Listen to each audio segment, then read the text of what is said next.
Glória a Deus, muito bom que o Senhor tem feito essa manhã e vai continuar. Quero chamar agora o nosso palestrante amanhã, nosso querido irmão Jorge, líder, pastor local ali na Igreja Batista do Betinho.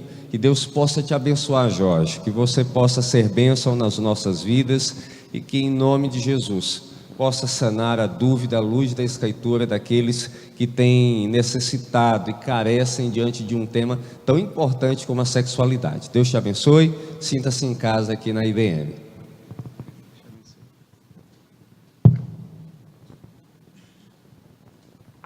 Deixa eu só me organizar aqui.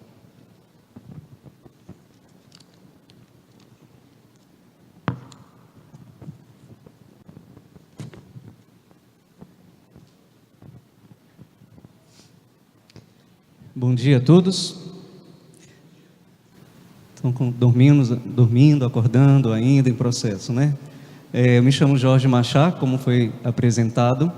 Eu sou organizador e responsável pelo projeto Sexualidade e Santidade. Não sei quantos de vocês conhecem, né, mas nós desenvolvemos esse projeto diante de tantas demandas, diante de tantas necessidades no ambiente de igreja, no ambiente eclesiástico, tantas pessoas que precisam de ajuda nessa área. Então, se você não conhece o projeto, você pode procurar no Instagram, @Sexualidade e Santidade. Se você quiser, você pode seguir lá também no Sexualidade e Santidade, no projeto, nas redes sociais. Nós fazemos um certo tipo de acompanhamento, é um pouco limitado, lógico, porque é virtual, mas algumas pessoas se sentem mais à vontade para conversar de alguns temas, sentar assim frente a frente. Então, se você também quiser algum tipo de orientação nessa área, você pode acessar, entrar em contato conosco. Essa programação está sendo transmitida, não é isso? Pelas redes sociais. Provavelmente muitas pessoas que nos seguem lá do Sexualidade e Santidade estão acompanhando esse momento junto com vocês. Eu não sei se tem como interagir. Tem como, Mônica? Alguém perguntar, fazer pergunta lá pelo Facebook? Né? Então, se você está nos assistindo, vai ouvir a nossa palavra aqui, você pode também já estar fazendo as suas perguntas, porque nós vamos dividir esse encontro em 2 momentos. Esse primeiro momento, nós vamos apenas trazer algumas informações sobre 3 questões relacionadas à sexualidade. Então, a gente vai tentar, dentro de um período de tempo, falar sobre essas 3 temáticas, que já vou falar quais são elas. E no segundo momento, nós vamos ter um bate-papo, uma mesa redonda, junto com meus outros colegas, pastores, missionários, que vão estar aqui para responder as perguntas de vocês, tá bom? Então, se você tiver alguma dúvida, alguma pergunta, eu acredito também que vai ter papel, né, para alguém fazer as perguntas. Eu não sei como que está organizado isso, mas se você não tiver coragem de perguntar ao vivo, você pode já ir anotando as suas perguntas. A gente vai passar uma caixinha, colocar dentro de uma caixinha, e nós vamos estar selecionando essas perguntas para responder. Mas se você também tiver coragem de perguntar ao vivo, não tem nenhum problema, tá? Os pastores, todos vão estar aqui à disposição de vocês para tirar todas essas dúvidas. Eu queria também conhecer um pouquinho vocês. Quem tem algum casado aqui? Quem é casado que está participando do congresso? Ótimo. Quem tem namorado ou namorada? Quem é solteiro? Quem se masturba? Brincadeira, não precisa. A gente vai falar de 3 temas principais. Quais são eles? Abuso sexual, pornografia e homossexualidade. Então, são 3 temas, 3 assuntos um tanto quanto delicados, que eu penso que existem muitas dúvidas e também há muitas controvérsias sobre o entendimento de cada uma delas, não só no sentido bíblico ou espiritual, mas também no sentido geral, no sentido mais social. E a gente vai tentar, pelo menos, apresentar algumas dessas questões. Eu vou trazer para vocês alguns relatos de pessoas que eu acompanho, mas não se preocupem, tá? Essas pessoas me autorizam usar os seus relatos, eu só utilizo nas minhas palestras aqueles casos que me são autorizados a trazer, e provavelmente as pessoas desses relatos estão nos acompanhando, e são geralmente de outros estados, de outros lugares, para que não corra o risco de alguém conviver, conhecer, tá bom? E eu queria começar contando para vocês um desses relatos. Diz assim: eu tenho 26 anos de idade e sou cristão. Venho de uma família evangélica, onde nasci e fui criado. Minha mãe conta que comecei a cantar aos 3 aninhos de idade e nunca mais parei. Obrigado, meu irmão. Eu sempre recebia convites para cantar em igrejas e me recordo de uma data que me marcou muito. Aos meus 6 anos, se não me falha a memória, eu recebi um convite para cantar em uma igreja a 2 quadras da minha casa. Lá fui eu, juntamente com meu pai, minha irmã de 4 anos e meu irmão de 2. Lembro-me que sentou meu pai na primeira cadeira, rente ao corredor, meu irmão, minha irmã e eu próximo à parede. Era um culto de crianças e a igreja estava cheia. Atrás de nós havia um senhor que ficava brincando com a gente, chamando a nossa atenção, até meu pai me xingar. Não tenho muita recordação da época, mas lembro que cantei e depois saí para brincar com as outras crianças no extenso pátio que havia lá na época. Sempre fui muito arteiro e espaventado.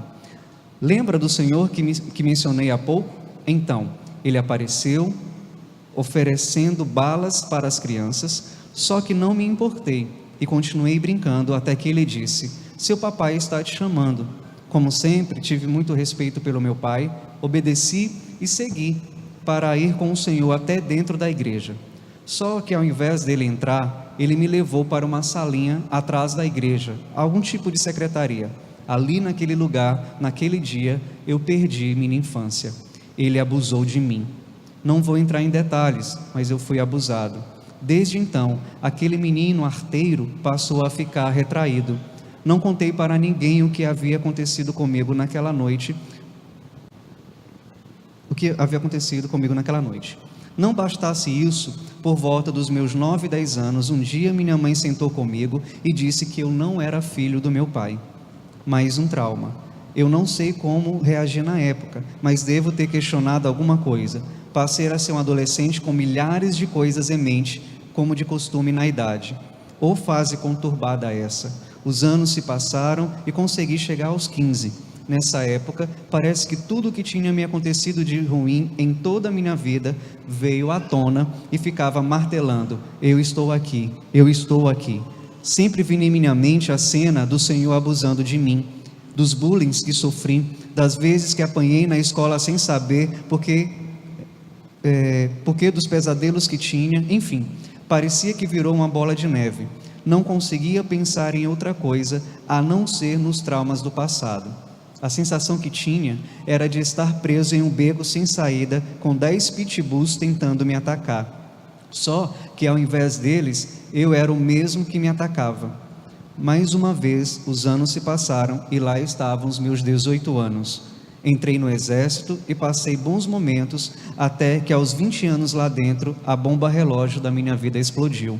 Eu tive um surto psicótico e precisei ser internado já com um grau bem alto de depressão.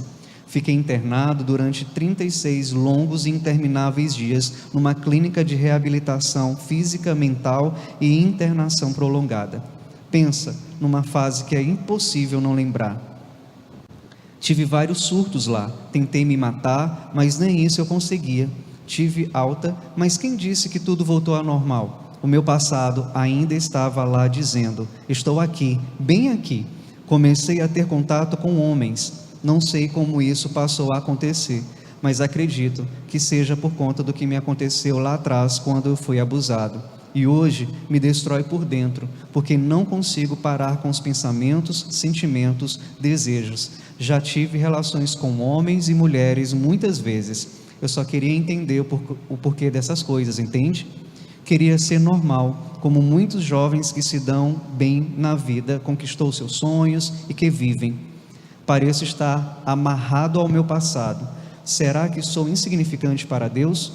Por que eu tive que passar por isso?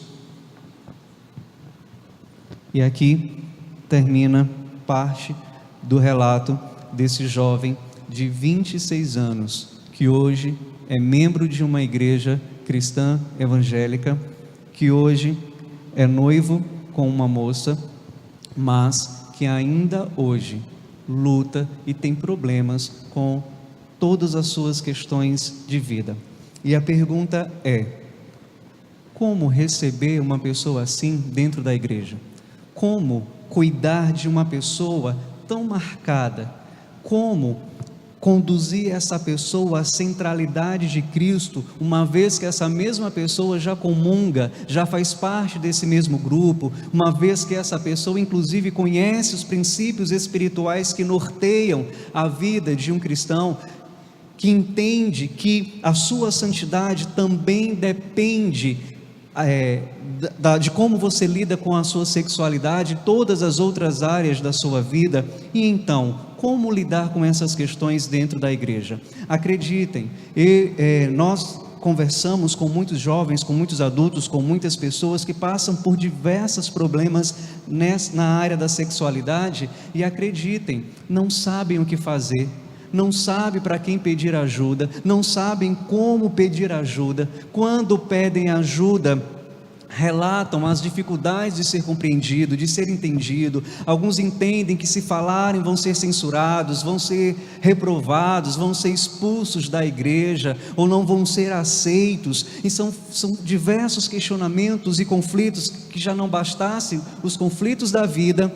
Eu não sei como lidar com as minhas questões, uma vez que possivelmente aquele grupo que representa a igreja de Cristo muitas vezes não entende e não está preparada de alguma forma para acolher, atender e auxiliar essas pessoas no seu processo de libertação e de cura em várias áreas na sua vida. Nós lemos aqui agora há pouco Romanos 12, onde Paulo fala que para que eu e você experimentemos a plena vontade de Deus sobre as nossas vidas, é importante que a minha mente, que a sua mente seja transformada. Mas o que significa isso? Como a minha mente pode ser transformada exatamente naquelas áreas que me aprisionam, que me atormentam, que me escravizam? Será que é automático? Será que é um botão? Acabei de aceitar a Jesus, pronto, todos os meus traumas, todas as minhas questões foram resolvidas? É assim que acontece? Na prática, a gente sabe que não. O processo de santidade, ele implica a sua interação.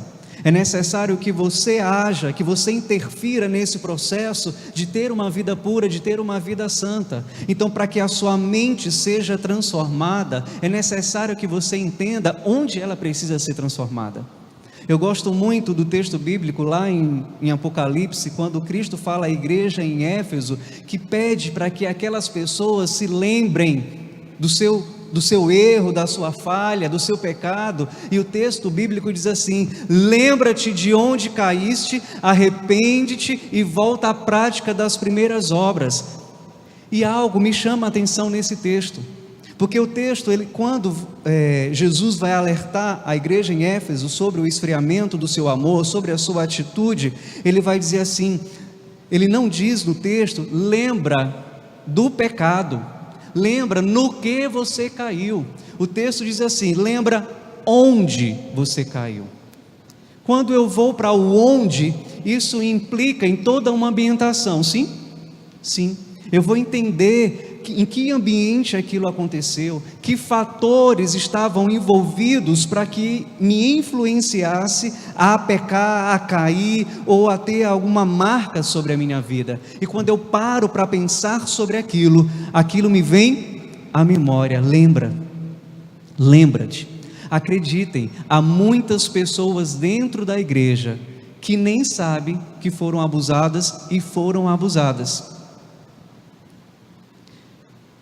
mas a gente não associa aquilo a um abuso. Quanto mais associar aquelas questões a alguns comportamentos que eu desenvolvo na minha adolescência, na minha juventude, na minha fase adulta, ou que muitas vezes refletem até dentro do meu casamento. Mas o que de fato é o abuso sexual? Dia 16 da semana passada, na quinta-feira, vocês acompanharam nas redes sociais, o Vaticano se pronunciou, contra aquele caso, ou aqueles estudos, aquela investigação no estado da Pensilvânia, nos Estados Unidos, onde foi verificado que mais de 300 padres cometeram abusos no único estado ao longo de 70 anos. Então, e a gente acompanha os relatórios, os relatos das pessoas que foram abusadas, na TV. Imagine quantas pessoas foram marcadas por isso. E lá na carta, no comunicado da Santa Sé, diz assim: as vítimas devem saber que o Papa Francisco está do seu lado. Aqueles que sofreram são sua prioridade, e a igreja quer ouvi-los e erradicar esse trágico horror que destrói a vida dos inocentes. Então nós estamos falando, igreja, de um contexto onde as pessoas deveriam ser cuidadas e acolhidas. Aquele jovem do relato, ele foi abusado dentro da igreja. Você sabe o que isso significa? Dentro de uma igreja evangélica, um irmão da igreja levou ele até a salinha e abusou dentro da estrutura física, do templo. Temos os relatos de líderes espirituais, os padres, que se envolvem com centenas e milhares de pessoas. A gente precisa acender o botão de alerta. Não é só lá dentro de casa, por exemplo, que essas coisas acontecem. E no Brasil, há uma subnotificação dos casos. A gente não encontra nenhum dado preciso de quantas pessoas são abusadas. Há um registro de que pelo menos 50 mil estupros são realizados por ano no Brasil. E 70% dessa quantidade as vítimas são crianças ou adolescentes. E acreditem, essas notificações geralmente são feitas com pessoas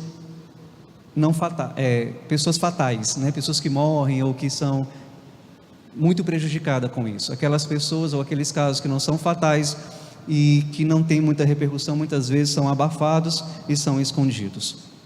Mas o que é o abuso sexual? E aqui eu trouxe um conceito mais elaborado do que possa ser, para que você entenda. Compreende-se por abuso sexual todo ato ou jogo sexual, seja numa relação homossexual ou heterossexual, cujo o agressor ou a agressora tem por intenção estimular a vítima sexualmente ou utilizá-la para obter satisfação sexual. Estas práticas eróticas e sexuais são impostas pela violência física, ou por ameaças, ou induções de sua vontade. Podem variar desde atos que não exista conotação sexual, como carícias, toques sensuais, o voyeurismo, o exibicionismo, o olhar, o se mostrar, pode ter uma conotação virtual. Também é associado ao abuso sexual os diferentes tipos de atos com contato sexual sem penetração, como no caso do sexo oral, como no caso do intercurso intrafemoral, aqui na parte das pernas, ou masturbação com os seios, que eu descobri lá no meu grupo de adolescentes, que eles chamam de espanhola. Eu não fazia ideia que era isso. Ou o abuso sexual também pode ser com penetração, não só genital, mas digital, com os dedos, com objetos, com intercurso genital ou com intercurso anal. E aí também engloba dentro desse grupo a exploração sexual, como a prostituição e a pornografia, por exemplo. E a Bíblia? A Bíblia fala sobre abuso sexual? Fala.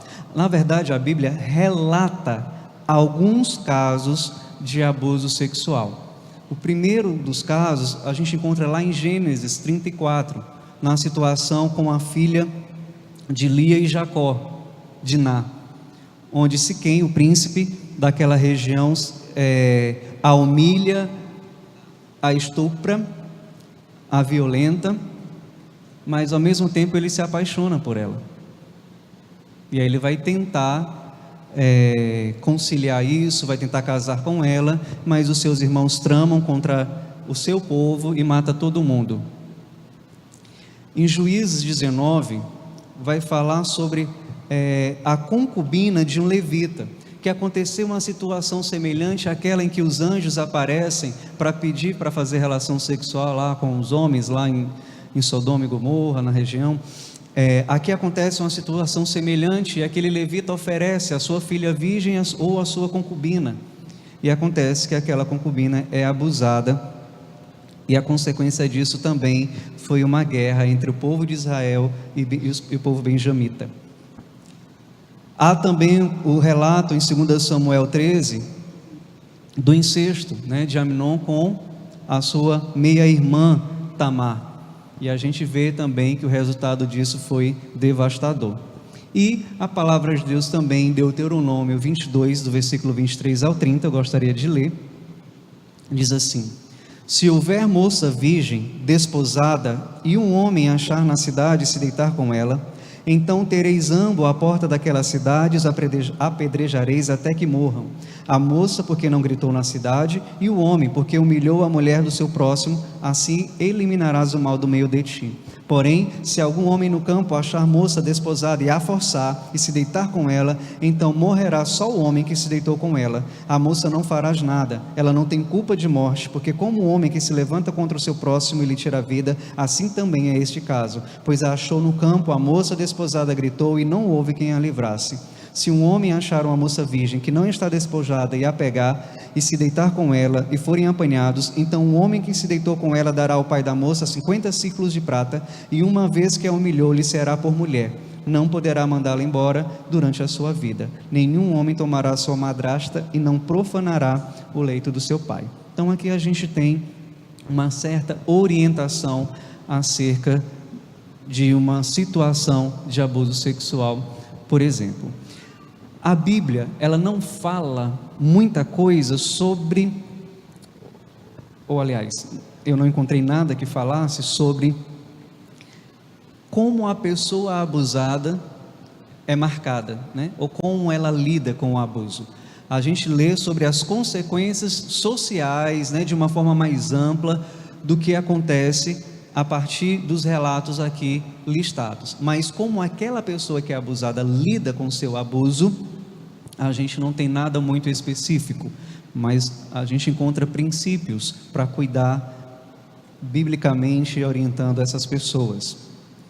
E quais são os efeitos do abuso sexual?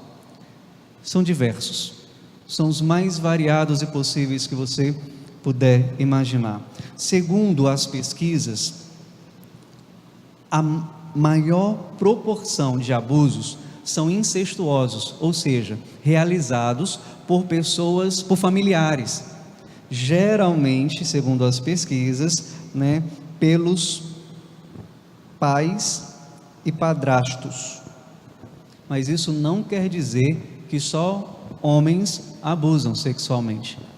Eu também já ouvi e acompanhei muitos casos e relatos de rapazes que foram abusados, por exemplo, pela secretária da casa deles, pela empregada da casa, e foi aliciado e posteriormente abusado sexualmente. E isso também trouxe muitas consequências sobre a vida dele.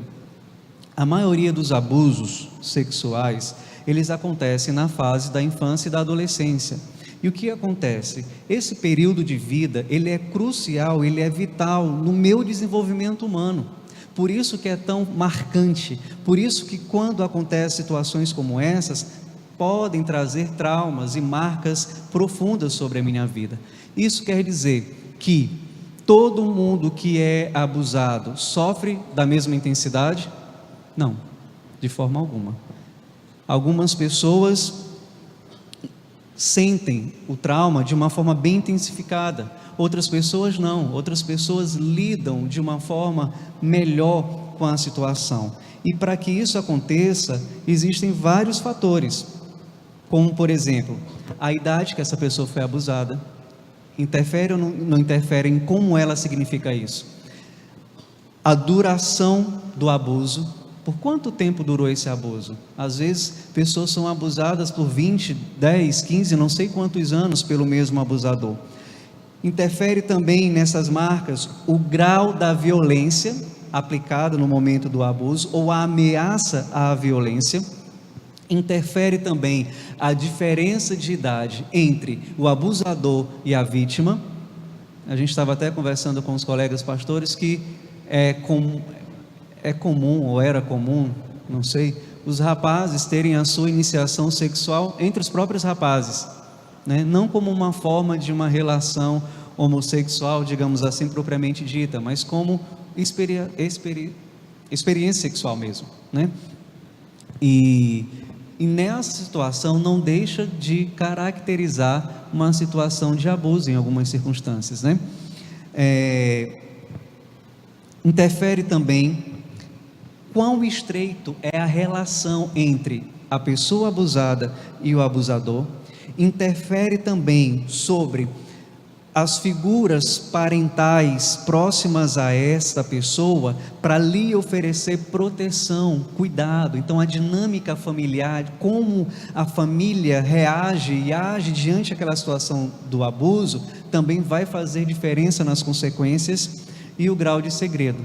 Aqui são alguns dos fatores que interferem diretamente em como essa pessoa que foi abusada vai dar sentido ao seu abuso. Mas a boa notícia é que existem formas de lidar com isso. A própria palavra de Deus nos dá princípios e direcionamentos, nos evidenciando que é possível a nossa mente ser transformada e as marcas provocadas pelo abuso, ou seja, qualquer outra questão sexual, vai ter um novo sentido sobre a sua vida. É isso que Paulo está dizendo, que é transformar-se pela renovação da minha mente. Não quer dizer que eu vou esquecer totalmente, não quer dizer que aquilo ali não vai mais interferir sobre a minha vida, mas quer dizer que quando eu compreender aquilo vai fazer um novo sentido sobre a minha vida, e aquilo não vai ter mais nenhum impacto, ou um impacto tão negativo sobre mim.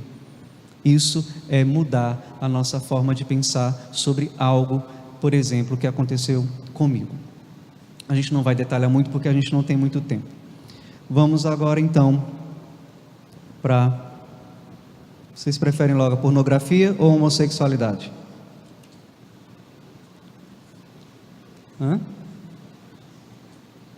Eu ouvi alguma coisa? Pois vamos para a pornografia, já que todo mundo pediu, né? Só que não. Vamos lá. Provavelmente 70% dos homens que estão aqui consomem pornografia. Provavelmente, mais do que isso, se masturbam. Essas informações são baseadas, lógico, em dados estatísticos. Pode ser que seja mais, né? E então, como lidar com isso? Eu preciso entender, igreja, que o fato de eu ser um cristão, o fato de eu ser um servo de Deus, não me exime de ser gente, de ser carne, de ter sensações. Eu e você somos seres sexuais, nós somos criados dessa forma. Nós temos o que de uma forma mais técnica nós chamamos de pulsões, inclusive sexuais. É isso que me faz, por exemplo, eu como homem desejar uma mulher, querer me casar com ela, querer ter filhos com ela e procriar com ela.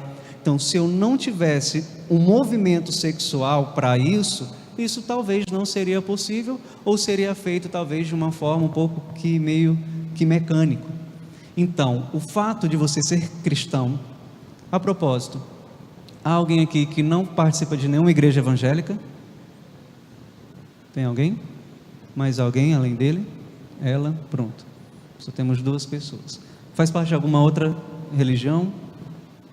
Não, né? Sim? Certo. Ok. O que eu estava falando mesmo? Pronto. O fato de eu ser um servo de Deus não me exime de ter sensações, de ter desejo, de olhar para uma mulher e achá-la bonita, de você, moço, olhar para um rapaz e achá-lo bonito, você que tem dificuldades em relação à sua orientação sexual, ou você que talvez se considera um homossexual ou bissexual, ou seja lá que variação de gênero, você também não está isento de ter sensações ao ver pessoas atraentes, por exemplo.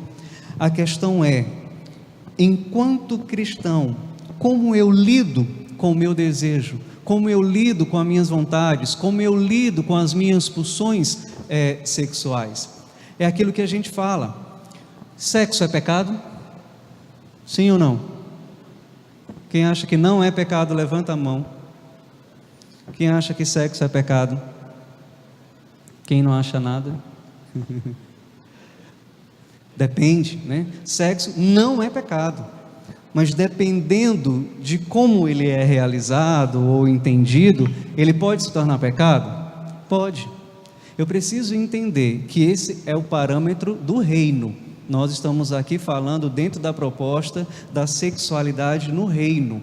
Se você não tem o entendimento do reino, se você não tem a Bíblia como a sua referência, como a sua regra, né, de fé, de prática, de vivência, então você não precisa entender dessa forma, né? Ou provavelmente você não entenderá dessa forma. Aqui nós estamos apresentando uma perspectiva do reino em relação à sexualidade. Aqui eu não estou falando de dogmas, de opinião, da minha opinião. Aqui nós estamos falando de princípios bíblicos e princípios espirituais, e é nele que a minha vida e a sua vida, se você é um cristão, deve estar respaldada. Então, o que a gente entende? Nós vivemos num contexto onde o apelo pornográfico e erótico, ele é intenso. Hoje você liga a televisão, sei lá, 2 horas da tarde, na primeira novela, você já consegue ter algo erotizado, pornográfico. Aquela novela da Globo para jovem adolescente, né? Eu não sei nem como é o títulozinho desse, como é? Mas o títulozinho que tem, sempre tem um nome, um subtítulo, diversidades, alguma coisa assim, não lembro. Eu sei que lá tem de tudo, e ali, lógico, a TV, ela vai apresentar a perspectiva do que ela entende, do que é melhor, do que é aceitável, do que deve ser praticado ou não, mas cabe a mim e a você saber filtrar e entender aquilo que eu, enquanto cristão, preciso vivenciar na minha sexualidade. Embora eu penso que ninguém, porque viu ali, vai sair dali, pronto, eu vi um casal de homossexuais, agora eu vou ser gay porque eu vi um casal de homossexuais. Não necessariamente, mas eu preciso entender, eu preciso ter uma base, eu preciso ter um norte, uma direção, uma orientação. E foi feita uma pesquisa, e foi pesquisado por que as pessoas consomem pornografia. Você sabe explicar por que as pessoas consomem pornografia? Ou por que aquelas pessoas que consomem pornografia têm dificuldade de abandonar a pornografia? A gente tem muita explicação para isso, mas a pesquisa apontou o seguinte, que as pessoas consomem pornografia para ver e aprender situações e posições.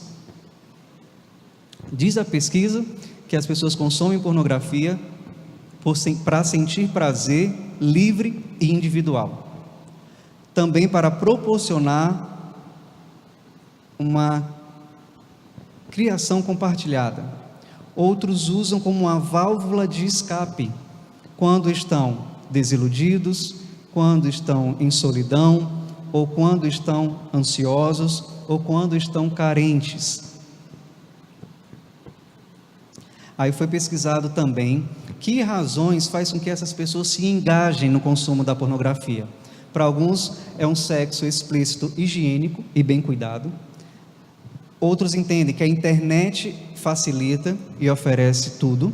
E aqui é uma observação interessante, quando a gente fala dessa erotização e da pornografia, de uma forma, hoje, eu e você temos acesso facilmente na palma da mão. Eu entro no banheiro com o celular, eu tenho acesso a todo tipo de pornografia, independente da minha idade. A gente também compartilhando com os colegas, com os pastores, bem no passado, distante, quando não tinha internet ainda, existiam as formas, né, de acesso à pornografia. Geralmente, era ou em revistas, ou em VHS. Não sei se vocês sabem o que é VHS, né? Mas aquelas fitas que botam no videocassete e assiste. As bancas de revista não vendiam para menores de 18 anos. Então você só comprava se você fosse amigo do cara da banca, ou se você usasse um álibi, alguém que tivesse 18 anos para comprar para você, geralmente um primo, um colega, enfim. VHS, geralmente nas locadoras tinha uma sala separada. Então se você entrasse naquela sala, então todo mundo já sabia o que você estava procurando. Então imagine que você está lá na sala, de repente você sai com o seu VHS e chega o pastor, né? Então ele sabe o que você estava fazendo ali. Então era algo meio que secreto. Na TV também tinha um canal que passava filmes eróticos no sábado na madrugada. De manhã não tinha um adolescente e jovem na EBD. Homem, né, pelo menos. Não que só homem consuma pornografia, mas os que iam ainda iam todos sonolentos. Então era difícil. Hoje, uma criança tem acesso à pornografia. Eu lembro que uma irmã lá da minha igreja chegou para mim e disse assim: pastor, eu estou numa saia justa. Meu filho de 8 anos de idade perguntou para mim: mãe, o que é sexo? Aí ela disse que pensou, aí a filha dela passou. Aí disse assim: não tem a sua irmã? Aí ele falou: tem. Pois é, ela é do sexo feminino e você é do sexo masculino. Ah, mãe, tá bom, deixa para lá. Aí ele foi lá no Google, aí botou sexo. Aí baixou apareceu um monte de vídeo, de foto e tudo. Aí ele foi lá no vídeo, viu o que era sexo, depois desligou e voltou. Mãe, não precisa mais você me dizer nada não, eu já sei o que é sexo. Agora, mãe, você faz aquilo com o papai, né? 8 anos de idade. 8 anos de idade. Tem como evitar? De certa forma sim, mas de uma forma geral é muito difícil lidar com questões que são bem abrangentes, né? Então a gente precisa atentar a alguma dessas questões. Mas o que é a pornografia? A gente também estava discutindo em grupo. O que a gente pode chamar de pornografia? E aqui eu trouxe algumas definições. Aqui traz que pornografia é o estudo ou descrição da prostituição. Diz também que é uma descrição ou uma representação de coisas consideradas obscenas e geralmente de caráter sexual. Aqui também diz que é qualquer coisa, livro, revista, filme, de natureza sexual com intenção de provocar excitação, ação ou representação que ataca ou fere o pudor, a moral ou os considerados bons costumes. Tudo isso junto e misturado é pornografia. Crente está exposto à erotização e pornografia? Sim. Vá lá no Instagram dos irmãos da igreja. Tem hora que eu fico preocupado. Eu começo a deixar de seguir um monte de irmão, um monte de irmã. Porque ali é pornografia. Para mim é pornografia. Para mim é erotização. Eu preciso ter que cuidar com isso. Aí a gente traz outras questões, do voyeurismo, do exibicionismo, de como isso pode me satisfazer, do que me faz pegar e me expor em rede social, em botar um biquíni bem pequenininho, ou botar um fio dental, sei lá, e me expor lá nas redes sociais e aguardar likes das pessoas. Então são diversas dinâmicas que estão por trás do nosso comportamento e das nossas atitudes. Por isso é importante a gente entender a dinâmica de tudo que nos interfere. E a Bíblia fala de pornografia? Não. A Bíblia não menciona especificamente a pornografia, mas mostra de forma clara o conceito de Deus sobre as formas, sobre as práticas que promovem o sexo de uma forma distorcida e fora do casamento. A Bíblia traz, por exemplo, lá em Colossenses 3,5, vai dizer: amortecei, portanto, os membros do vosso corpo que estão na terra, com respeito à fornicação, impureza e apetite sexual. Mateus 5,28 vai dizer: todo aquele que persiste em olhar para uma mulher a ponto de ter paixão por ela, já cometeu no seu coração adultério por ela. Lá em Efésios 5,3 vai dizer que a fornicação e a impureza de toda sorte ou a ganância não seja nem mesmo mencionada, falada entre vós. Gálatas 5 vai falar que as obras da carne são manifestas, e elas são fornicação, impureza e coisas semelhantes a estas, e quanto a tais coisas, aviso de antemão que os que praticam não herdarão o reino de Deus, e tantos outros princípios. Paulo escreve, por exemplo, aos Tessalonicenses sobre a forma que aquele povo deveriam viver a sua santidade, e quando ele vai listar a forma deles viverem santo, Paulo não diz assim: olha, para que vocês sejam santos, vocês precisam ler mais a Bíblia, vocês precisam orar mais. Não que isso não seja importante, não que você não tenha que fazer isso, mas ele diz lá no texto bíblico, em 1 Tessalonicenses 4, que a vontade de Deus é a vossa santificação, e aí ele continua dizendo que vos abstenhais da prostituição, que cada um saiba possuir o seu próprio corpo. Então ele orienta que eu também posso ser santo e devo ser santo em relação à minha sexualidade. Que tipo de cuidados eu posso ter? Que tipo de ajuda eu posso encontrar? Seja na questão do abuso sexual, seja na questão da pornografia, seja na questão da homossexualidade. Já já a gente vai falar. Vamos agora para a homossexualidade, para a gente fechar esse momento mais expositivo, para a gente ir para as perguntas. Vamos lá. A homossexualidade é um outro ponto, talvez, bem delicado. Não sei porquê, parece, né, a sensação que nós temos diante das pessoas que nós temos acompanhado, é que a gente lida com a homossexualidade de uma forma bem diferente de todas as outras variações, ou que nós chamamos de pecados sexuais. Então, de uma forma geral, os pecados sexuais sempre assustam, ou sempre é visto de uma forma moralmente mais inaceitável. Lógico, a gente tem uma explicação cultural para isso. Nós vemos de uma cultura onde a moral e o pudor eram valorizados, então pouco se falava sobre sexo. Então provavelmente os seus avós, os meus pais, por exemplo, certamente não sentava com seu pai e com sua mãe para conversar sobre sexualidade, sobre sexo, coisas desse tipo. Hoje você tem essa oportunidade, hoje você tem acesso inclusive de falar sobre isso dentro da igreja. Gente, falar sobre sexo, sobre sexualidade dentro da igreja era coisa absurda. Ainda é, né, de certa forma. Mas hoje a gente já alcançou mais espaço. Mas a questão é: o que é que eu tenho feito com as informações que eu tenho recebido? Com cada pregação, com cada palestrante, com cada congresso, com cada movimento, que tem vários por aí, Brasil afora, na área da sexualidade, mundo afora. Até que ponto eu estou entendendo essas informações? O que eu estou fazendo com essas informações? E como o que eu tenho aprendido tem impactado e mudado a minha vida? É sobre isso que eu queria que você pensasse também nessa manhã.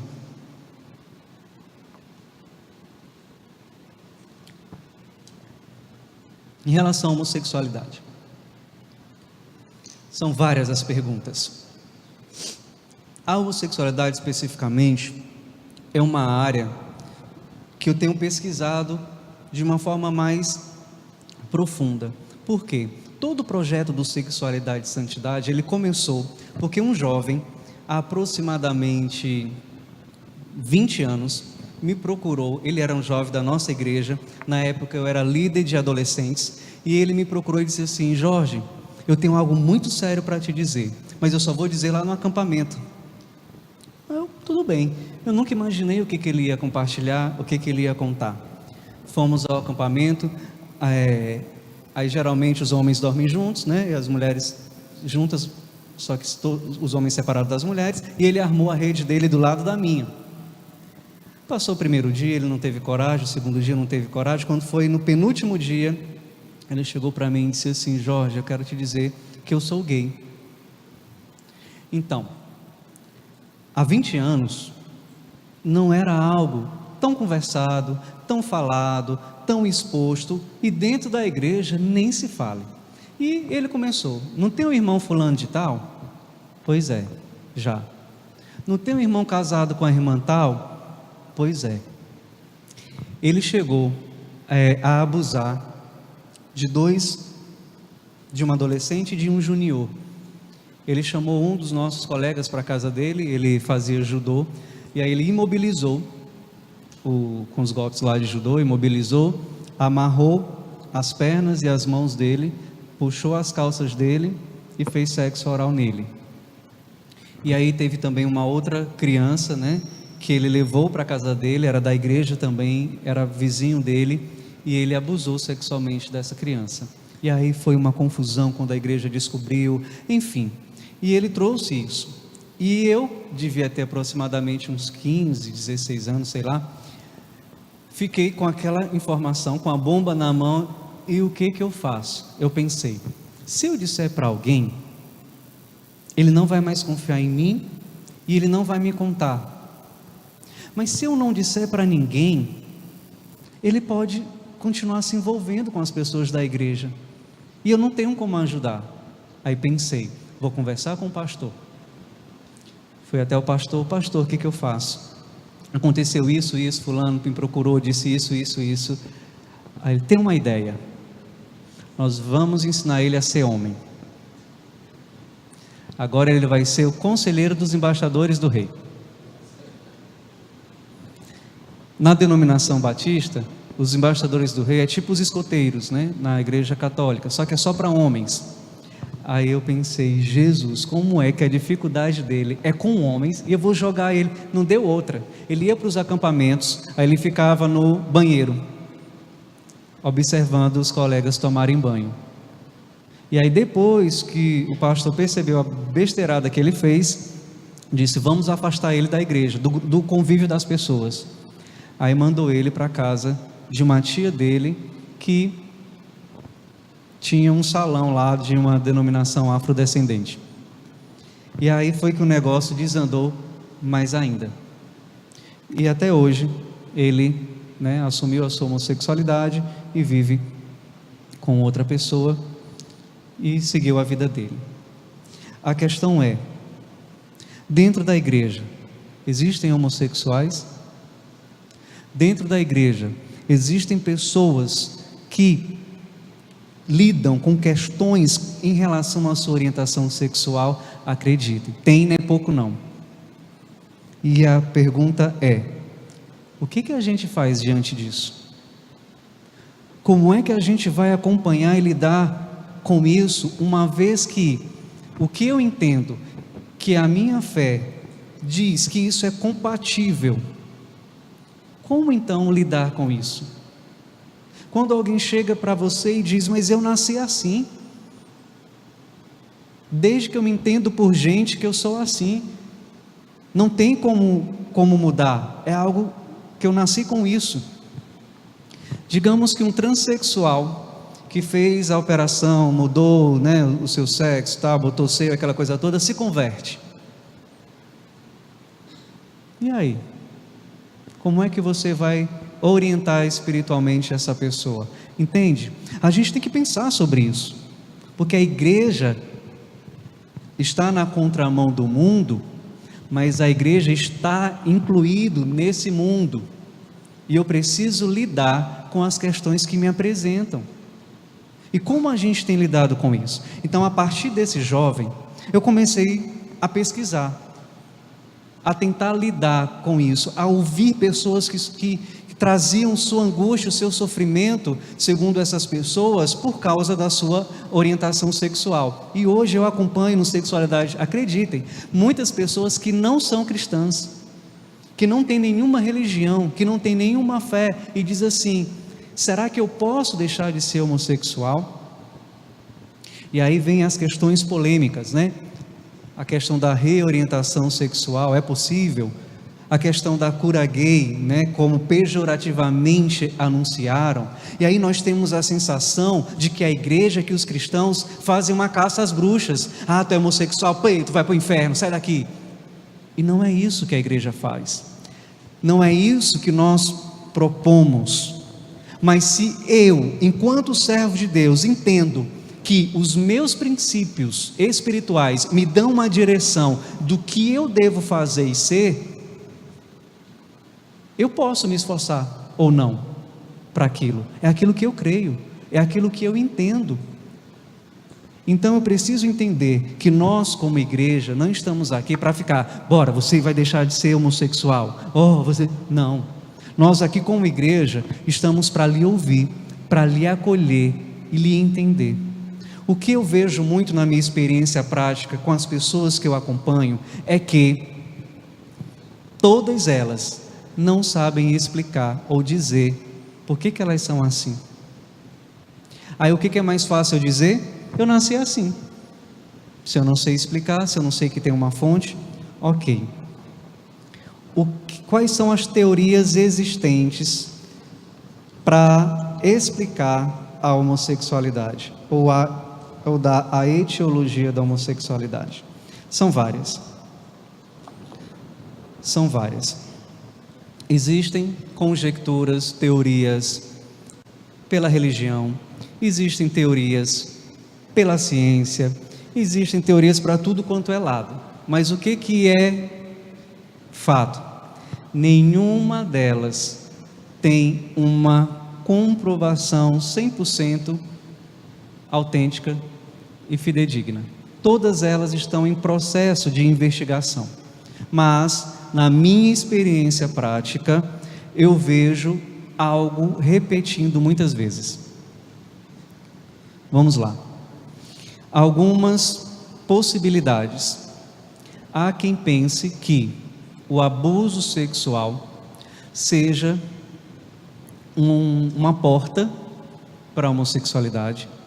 Isso não quer dizer que, se um homem foi abusado sexualmente, ele vai ser homossexual, ou se uma mulher foi abusada sexualmente, ela vai ser homossexual. Não.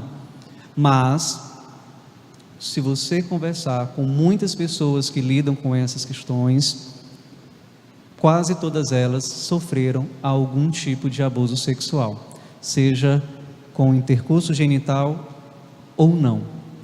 Entenda que isso fique bem claro. Eu não estou dizendo que quem é abusado, todo mundo que foi abusado é homossexual, pode ser. Eu estou dizendo que em muitas situações com pessoas homossexuais há relatos de abuso. Outras possibilidades. Existiram, vários cientistas que tentaram investigar. Um dos principais dele foi Freud, que é o pai da psicanálise. E ele recebeu um caso de uma mulher, de uma moça, e ele começou a fazer algumas investigações. Inicialmente, ele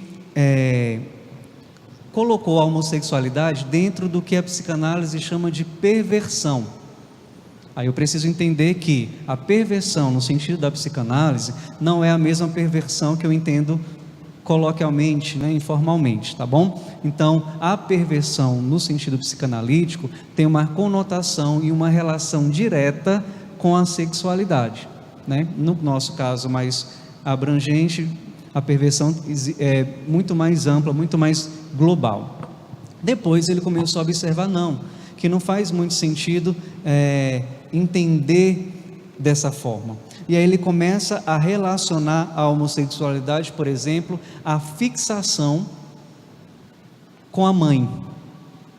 O rapaz se fixa à sua mãe e começa a, de alguma forma, assumir as características e a escolha de objeto sexual dessa mãe. Então, se a mãe tem um homem como escolha de objeto sexual, então esse rapaz também escolheria um homem como objeto sexual. Eu estou tentando explicar aqui de uma forma mais simplificada, mas no sentido psicanalítico é muito mais profundo, muito mais amplo do que tudo isso, tá? Aí existem as teorias populares de que se o rapaz brinca com boneca, né, se convive com muitas meninas e com menos homens, ou se a menina já começa jogando futebol, ou gostar de brinquedos e coisas masculinas, enfim. Tudo isso são conjecturas, tudo isso são possibilidades.